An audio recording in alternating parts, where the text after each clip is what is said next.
Pemirsa, Indonesia mengalami kekalahan telak 0-4 dari Jepang dalam laga lanjutan kualifikasi Piala Dunia 2026. Hasil ini membuat Indonesia berada di dasar klasemen grup C kualifikasi Piala Dunia putaran ketiga zona Asia.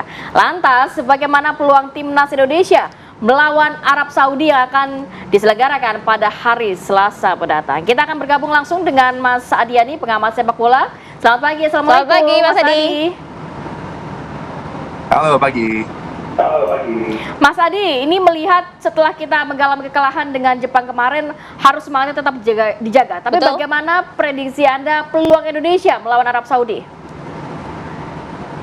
Iya, ini lawan yang tentunya akan bereaksi setelah mereka di Jeddah kita tahan imbang dengan adanya pergantian juga di kursi pelatih dari Mancini ke pelatih lama mereka, Hervé Renard yang sempat menjadi pelatih kepala di Olimpiade bagi tim wanita Prancis. Saya pikir akan ada reaksi, akan ada agresi yang lebih dipertunjukkan oleh Saudi dan ini akan sangat berbahaya bagi Indonesia. Harapannya adalah tentunya bisa tampil kompetitif dan memperbaiki kesalahan-kesalahan yang terjadi kala berhadapan dengan Jepang kembali. Kesalahan sendiri yang akan coba diperhatikan agar tidak terulang lagi ya bagi pasukan Garuda. Oke, Mas Adi, apa yang harus dilakukan oleh STY menghadapi perlawanan segi dengan Arab Saudi esok?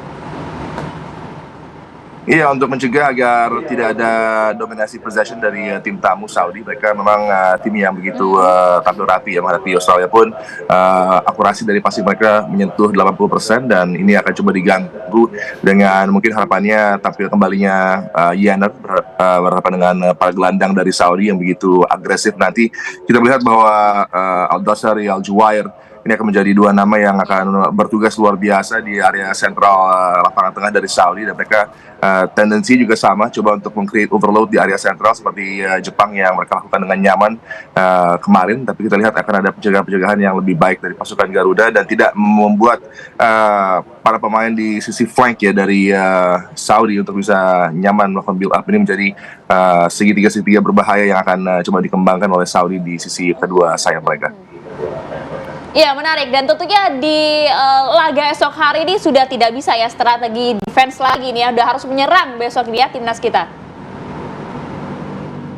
Iya, kalau kita lihat dari beberapa laga yang sudah ditampilkan pun, walaupun berlaga di tandang seperti di Tiongkok, tampil juga dengan serangan-serangan yang cukup dahsyat, pun juga dengan awal laga menghadapi Jepang, ya, betapa positifnya pergerakan para pemain dari Ragnar, Strike, dan juga topangan dari lini kedua kita yang cukup baik, tapi sayangnya ketika kesempatan datang tidak bisa dieksekusi dengan baik. Ini harus menjadi pembelajaran bagi pasukan Garuda ketika peluang dapat setipis apapun menghadapi tim-tim seperti Saudi Arabia, Australia, Jepang, ini harus ada finishing yang lebih baik sehingga tentunya kalau sudah klinis di mulut gawang maka akan membuat tim kita bisa tampil lebih baik ya.